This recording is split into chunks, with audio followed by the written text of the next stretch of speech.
Nah, kalau teknik elektro mungkin Prof. Imam ini juga ada baterai ya.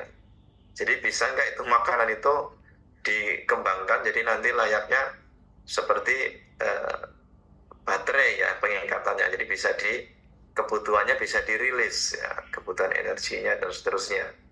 Ya sesuai dengan kebutuhan. Jadi ngikatnya seperti apa sehingga nanti rilisnya itu disesuaikan dengan kegiatan konsumennya. Ini juga perlu dikembangkan ya, perlu dikembangkan dan risetnya perlu dipelajari.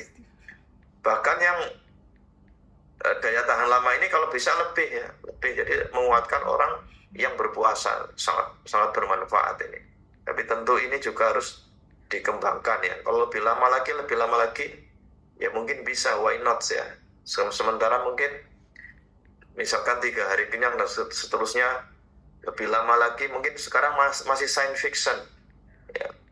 Tapi suatu saat bisa jadi ini menjadi comes true ya, menjadi sesuatu yang real ya, dengan perkembangan sains dan teknologi. Jadi inspirasinya ya dari Telaga Al-Kausar yang memberikan inspirasi bagi kita. Oh ternyata bisa ya untuk tidak selalu banyak minum ya, tetapi tidak haus misalnya. Nah mungkin ini menjadi ide bagi kita, inspirasi mengembangkan ya, yang maksudnya yang sama tujuannya ya tentu hasilnya akan jauh ya, karena kita sebagai manusia kan sifatnya hanya meniru saja ya, meniru ataupun menganalogi sesuatu yang sudah diinformasikan ya menurut kadar kemampuan kita. Kemudian juga bagaimana menentukan komposisi ingredients-nya yang tepat ya, mungkin bisa slow digestive ya, slow release ya, dan seterusnya di dalam tubuh kita.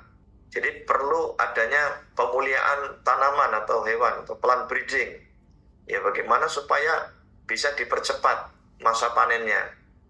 Jadi padi misalnya lahannya tadinya 10 hektar sekarang berkurang jadi 8 hektar ya, bisa nggak ini memproduksi ataupun mengembangkan tanaman yang masa panennya lebih pendek ya, yang tadinya mungkin 70 hari bisa nggak menjadi 40 hari atau setengahnya misalnya ya. Atau mungkin tanaman itu yang produktivitasnya bisa lipat, maka akan comparable dengan tanaman yang sebelumnya begitu.